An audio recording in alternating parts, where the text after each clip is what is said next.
परमाराध्य सद्गुरु महाराज का प्रवचन महर्षि मेहि अनुभव प्रकाश से शीर्षक प्रत्यक्ष दर्शन का यत्न संतमत बतलाता है।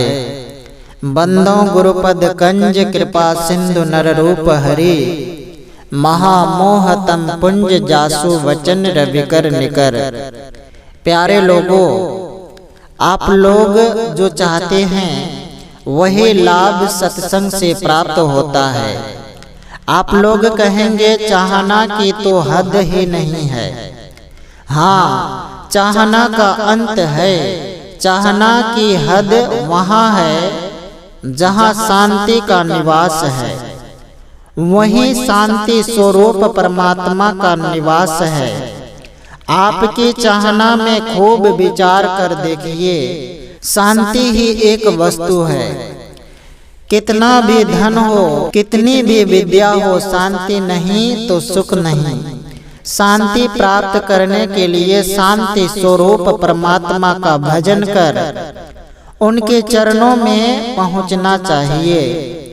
शांति स्वरूप परमात्मा सबके अंदर, सबके बाहर सर्वाधार बनकर अपने स्वयं निराधार हैं। सब लोग जो शांति चाहते हैं वह बाहर की चीजों में नहीं है।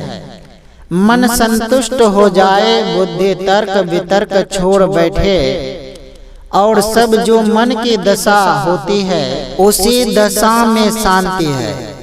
उस दशा को प्राप्त करने के वास्ते, मन को संतुष्ट कर देने के वास्ते, मन की चंचल वृत्तियों को मिटा देने के वास्ते जो काम है वह काम सत्संग से लिया जाता है, अर्थात संतमत सत्संग से लिया जाता है। उसके लिए बाहर घूमने की जरूरत नहीं। वैसे घूमने के लिए जहाँ जाना चाहो चले जाओ। ठाकुर बाड़ी में दर्शन करो, कहोगे कि प्रतिमा को देखा, पूछोगे प्रत्यक्ष में ठाकुर जी का दर्शन नहीं हुआ। प्रत्यक्ष दर्शन का यत्न संतमत बतलाता है।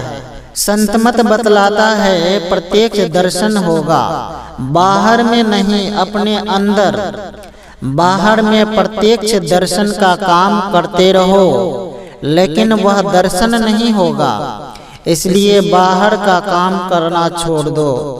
कोई कहे कि बाहर का काम कैसे छूटेगा।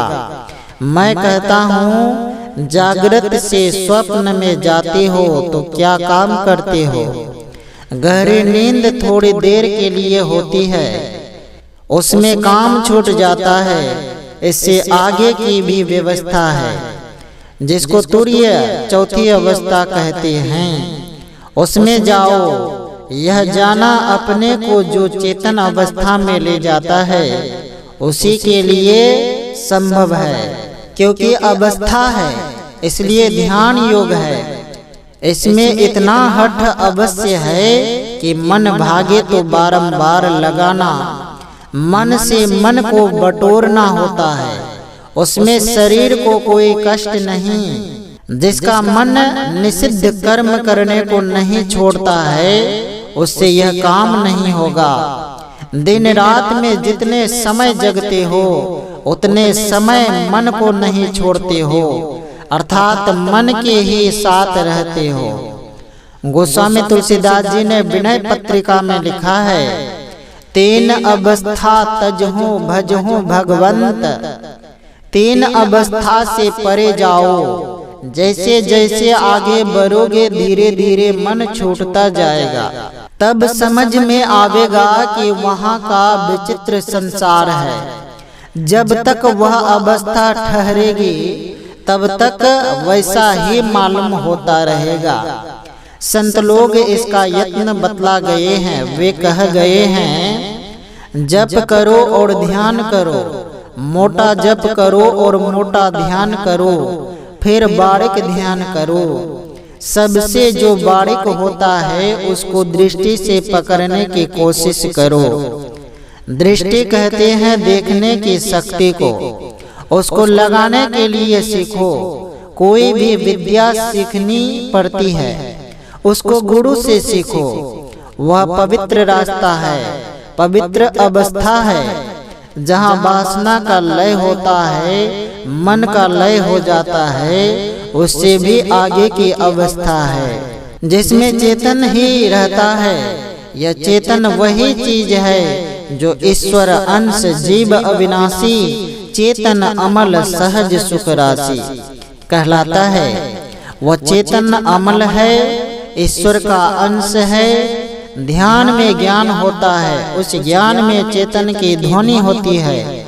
चेतन कपने वाला पदार्थ है, जो कपेगा उसमें कुछ ना कुछ ध्वनि अवश्य होगी, उसमें वह ध्वनि होगी जो चेतन का स्वरूप है। वह ईश्वर का अंश है, उससे आगे शांति स्वरूप परमात्मा है। श्री सद्गुरु महाराज की जय।